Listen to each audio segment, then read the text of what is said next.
So you can watch it as it happens? Everyone's staring at their phone? No, actually, I was thinking that after it happens. Okay, well, let's go ahead and get started then. Thank you for coming out tonight to the Houston Perl Mongers. How many people are actually from Houston? Most everyone? No, just like you didn't drive from like Fort Worth or something, or I mean, some people have done that before. I'm always impressed that people would come that far for free pizza. Okay, I've been here at cPanel this week teaching a class, and I'll be here next week teaching a class. And when I come down here, I like to give some sort of talk about something. Lately, I have been working on the second edition to Mastering Perl, this is the first edition of that book, and as soon as I finish this up, which hopefully is this week, I just have to make the corrections for the tech reviewers. I can pass that off and it'll be available sometime next year. But part of this book was a chapter called Advanced Regular Expressions. And as I left that for last because I knew that chapter was going to be hard. A lot of the stuff that was in that chapter before got moved down into intermediate Perl, and some of it got moved into learning Perl. And so now when I took out all that stuff from Mastering Perl, second edition, there was very little left, so I had to find something else. Well, fortunately, Randall Schwartz provided me just the thing to fill that gap.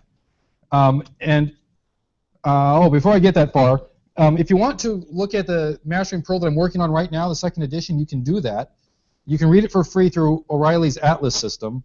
I have a fancy URL up here, but then the short one too, so you don't have to type in all that stuff and remember that huge number. The stuff we're talking about is actually in Chapter 2, and it's online and you can read it for free for a while at least. But Randall created this great thing for me to fill this hole in Chapter 2. He created this JSON parser in a single Perl regex, and he used all of these special regular expression features that most people probably don't even know exist.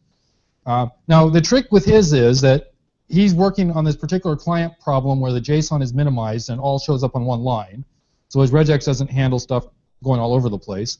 He only wrote it to handle ASCII only because that was the requirements of his particular task, and his thing fails very quickly. If it finds a problem, it doesn't take forever to come back and say, I found a problem. But even with those caveats, it's still a pretty impressive regex. Now, I'm going to have to split the thing up across a couple of slides. Here's the first part of it. Okay, everyone got that part? And then the next part, and the next part. Now, I'm going to talk about the features that are in here without going through this particular regular expression, because this one is really tricky. But I want to go through each of the features that this thing has. So here's how he calls it.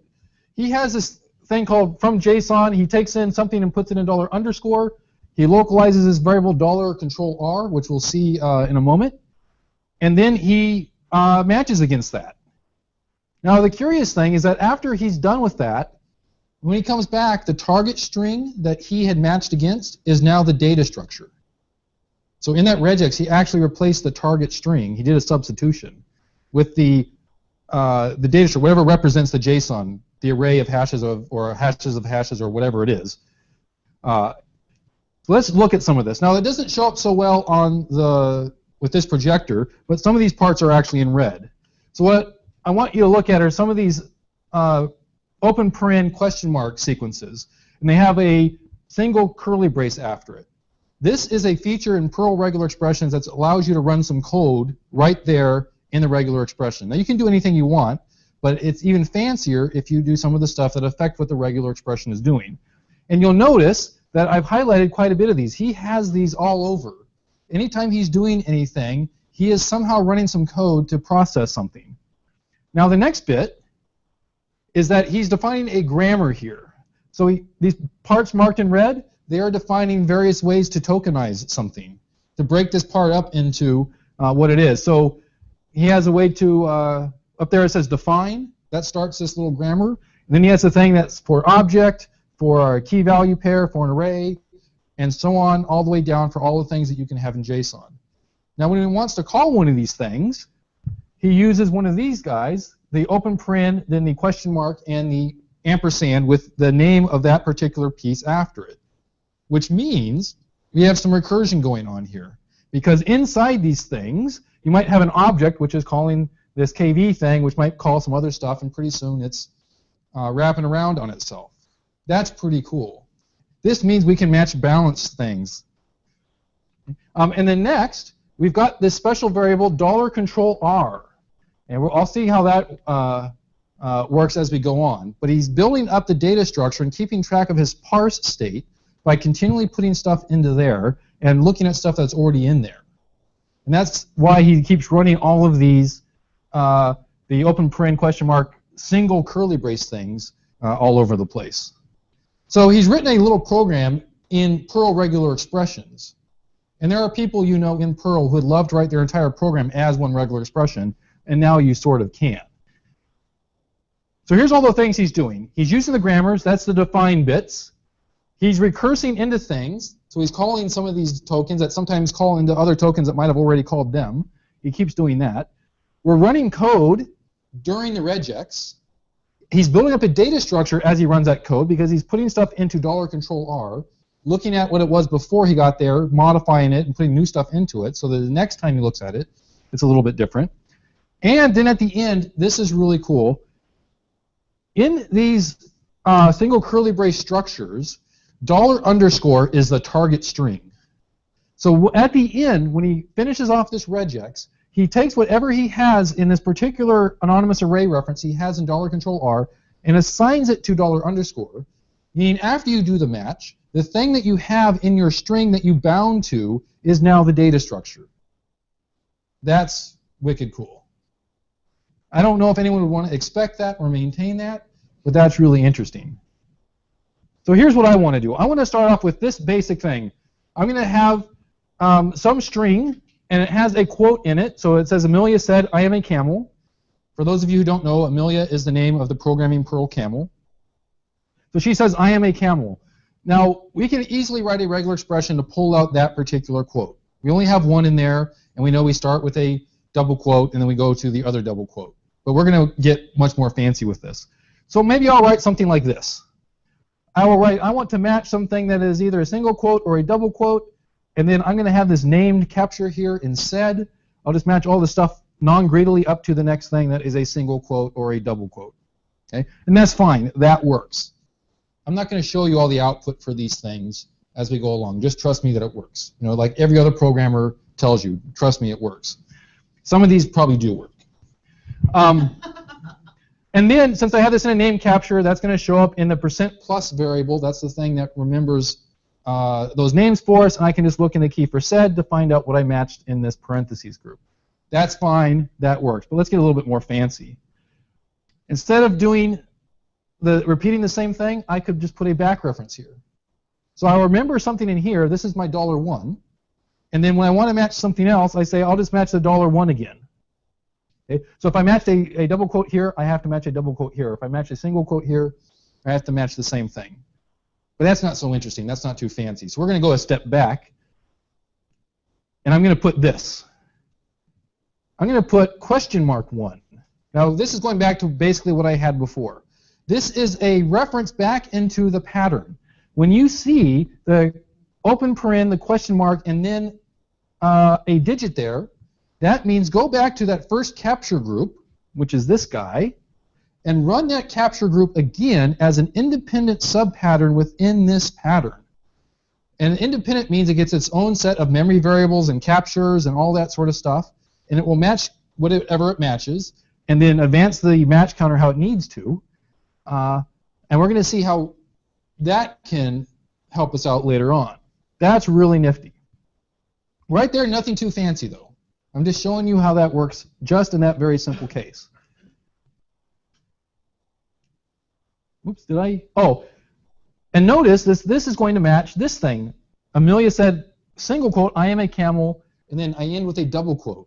Because I'm saying just run this thing again as an independent pattern. And this says, oh, I can match either one of those. So this is slightly broken, but we're going to get better. Okay, let's change it to this. He said, Amelia said, I am a camel. Now we have single quotes, and in the middle of it we have some double quotes. Now it doesn't matter that they're different. I could have made them be the same sort of quote, and this would still work. Well, actually, this is not going to work for the same reason I just told you on the previous slide. The next one will. If I match this, I match a single quote or double quote, so I'm going to end up with the single quote there. Then some stuff non-greedily up to run that pattern again. Well, it can match a single quote or a double quote, so it's going to match up to there. So we'll get in this little quote just Amelia said. So we don't want that. What we can do is this. Now this is a little bit more complicated. Okay. I'm going to move the said name capture up to here. Now there's some crazy stuff going on with this, but it will illustrate that stuff I was talking about as an independent pattern. I'm going to have another name capture here to talk about the particular quote that I matched, the single quote or the double quote. Now down here, I'm going to have this back reference to that named capture. So whatever I matched in this thing called quote, it's going to capture again. Okay? So it has to be the same thing now. But now in between that, I'm going to match things that aren't a single quote or a double quote. Now I'm using this plus plus. You might not have used that before, but that's a non-backtracking one or more thing. We don't want too much backtracking in this problem because we could go crazy. But if I can't match that, what I'm going to do is come in here and match said again. Now there's some problems with this. Well, I'll talk about that in a moment. And that independent subpattern again. Okay? Now this will work. What I'll get out in said are the two quotes. Amelia said, I am a camel, and then I am a camel. But I had to do this trick where I put this name capture in here again. I wouldn't get that out from just running the first capture group again, which is this whole thing here. Because this reference back to that first capture group is an independent subpattern. It has its own version of all these variables, just as if we had localized them. So when I come back from that, when that subpattern finishes, it forgets everything it remembered, and I just get the outermost thing I said. Well, that's no good. So now we're starting to think about, once we get into this stuff, how are we going to start remembering all that? And you saw some of the stuff Randall was doing. So I'm going to do this.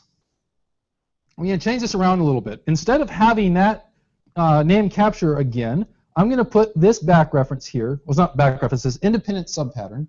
But instead of a digit, it's capital R. And when I say capital R, it refers to the entire pattern. So everything in here. So it goes back to whatever the start of the pattern was. It doesn't have to be a capture group. So I'm going to do this, find a quote, find some stuff that's not a quote. If I run into another quote, I am going to redo the entire pattern from the start, from where I was starting. And when I finish that, I'll come back out and finish this one. And then, if I run into another one in there, I will just keep doing that. Okay? Now at the end here, look what I have. I have at the end of this pattern, I have a little bit of code that says inside the regex, this is what I found for the name capture.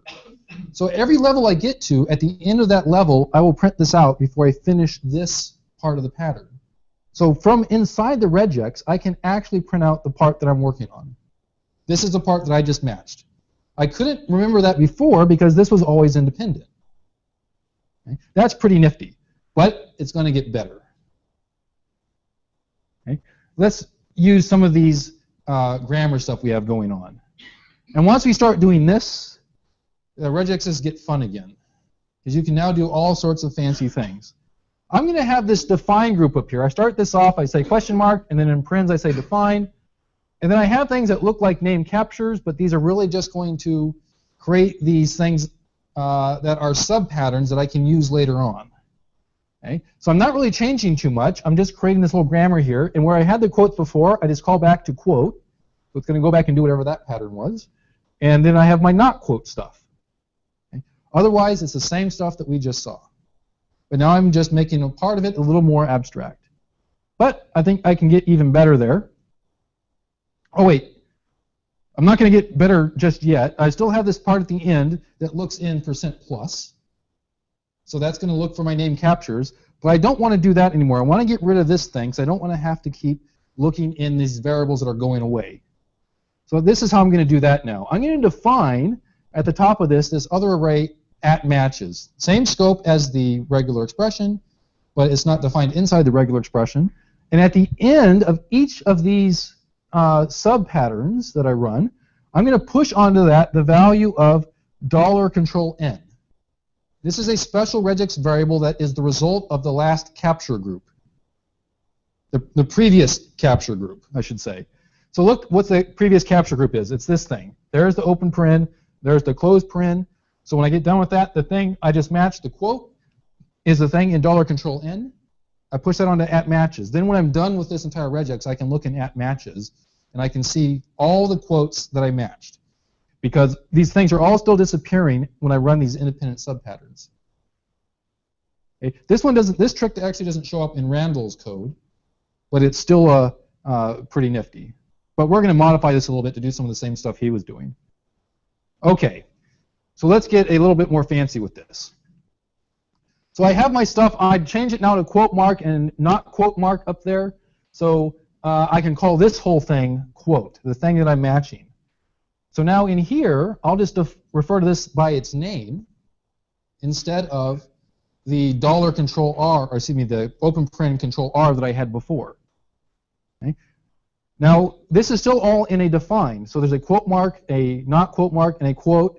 And then to run that whole thing, I just execute the quote thing, this guy, and it goes through and does the same thing that I saw before. So now we have this broken out where all these things have names. And looks like there's hardly any sort of regular expression stuff in there, it seems. It's looking a lot more like a grammar. Okay. I still have my stuff at the end of there that I pushed $N on the matches, but we'll get a little bit more fancy. That's it for the grammar portion of this. Okay. Now what I'm going to do is I'm going to change this bit here where I was pushing onto @matches. I am going to use a special variable $R. Okay. Now, before this, I've initialized this thing to be an anonymous array. I just couldn't fit it on the slide. I already have quite a bit of stuff there. So what happens with $R is the result of the last bit of code that I ran inside one of these question mark curly brace constructs. So whatever the last evaluated expression of one of these things are goes into $R when it's done. So the next time I get to one of these things, it's the result of the last one I did. And this is the only one I have in there, so I'm carrying around the value of this thing in between independent calls to this. So this is where Randall is building up his data structure. Every time he got to run one of these, he was putting more stuff in here. And he was unrolling the stuff that was already in there to work it into the data structure he was building.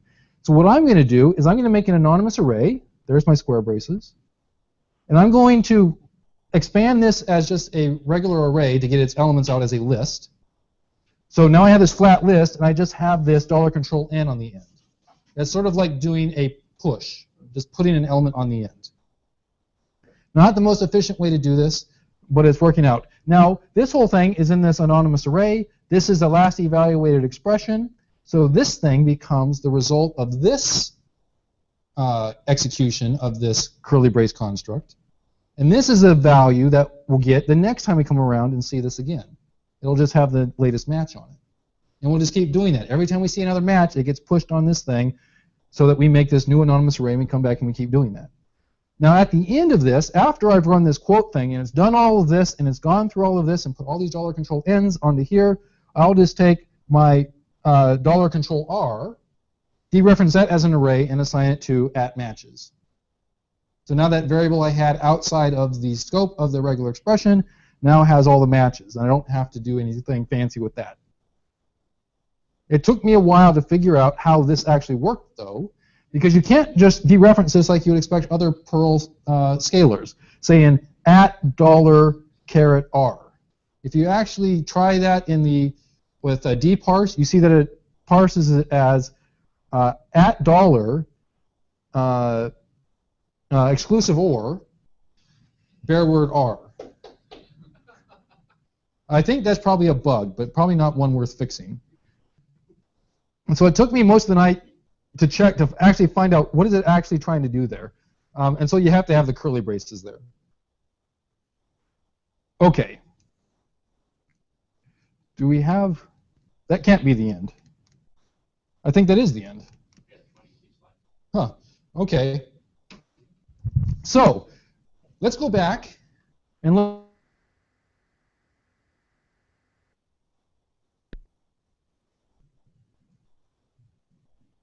And so I'm not going to go through the whole thing, because even I don't completely understand everything he was trying to do here.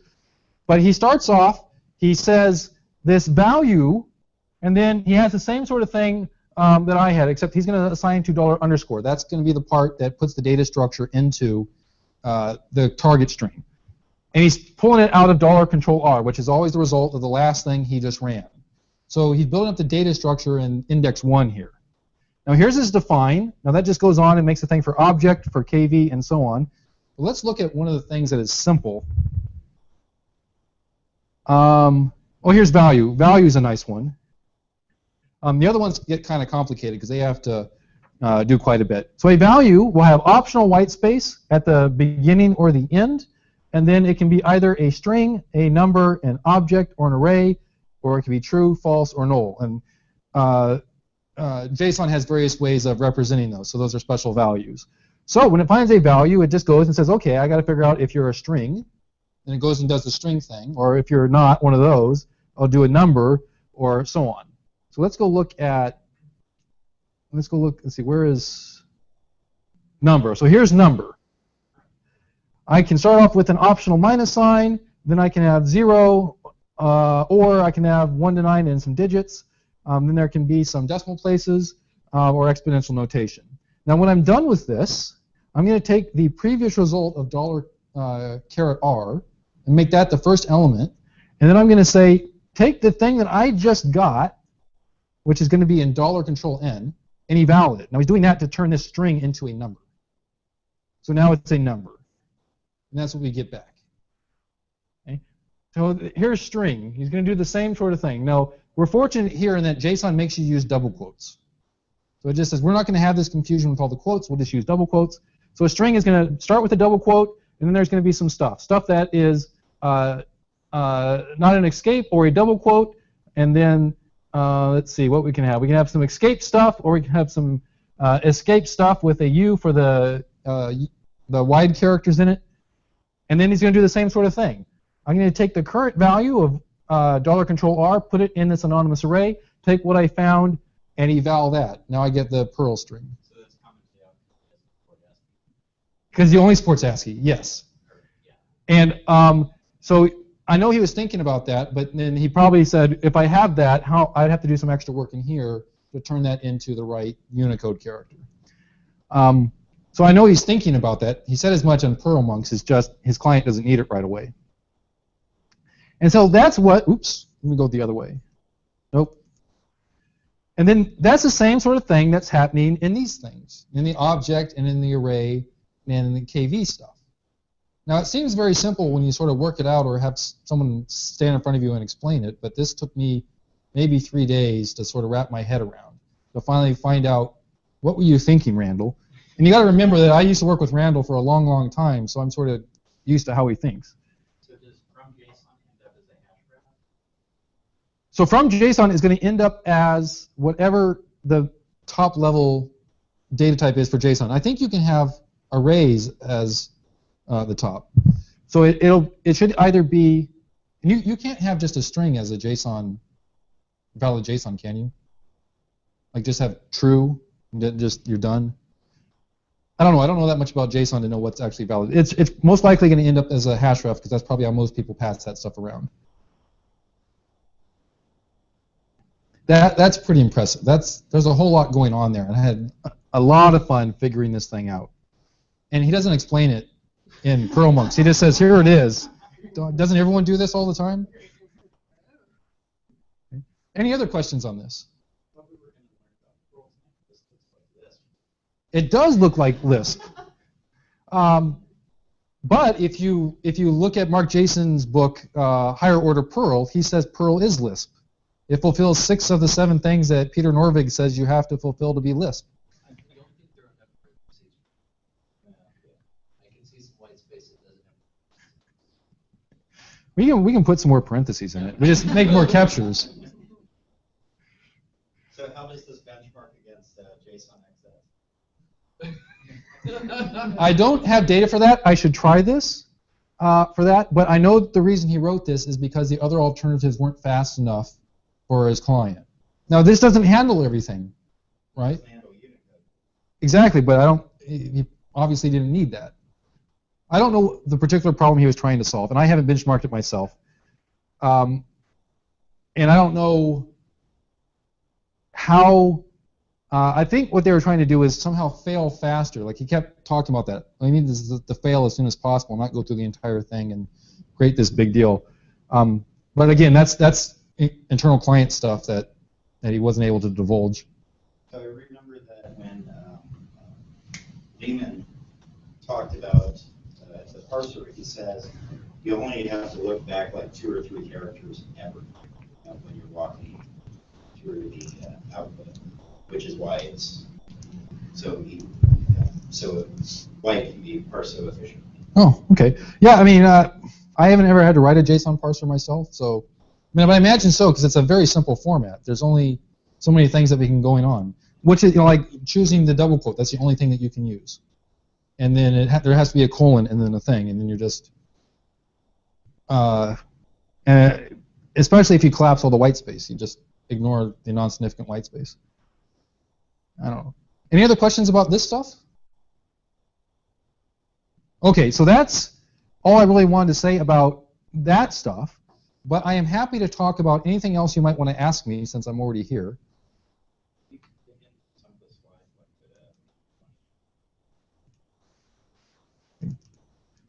Just random slide?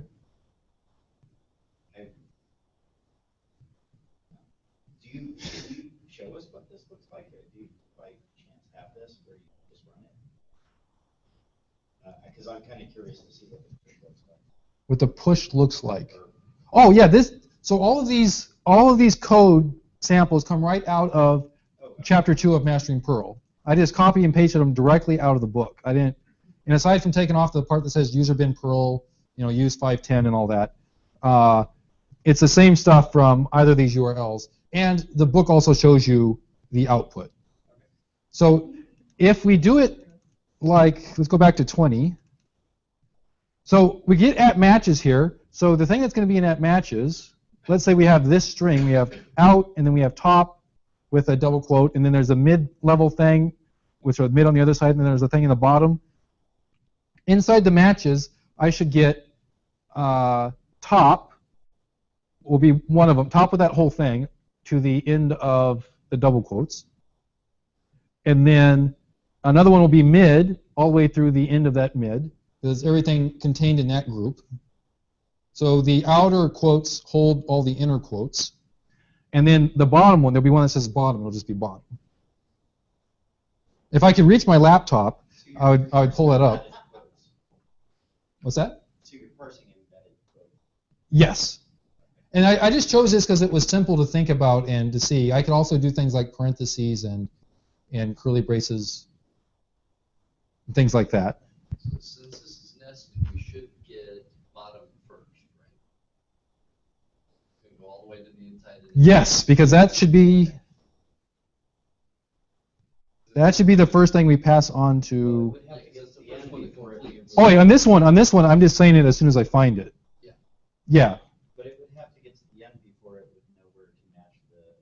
Right, so it's got to get to Well, the end of bottom. So bottom comes out. It's going to descend into this thing. Finish going from Yeah, but you don't know there's not more quotes after bottom without getting to the end of the line. nah. No, you're going to recurse. It's going to keep recursing. You're not going to ever finish the top one or the middle one until you finish the bottom one because you got this guy that's sucking it in like a black hole.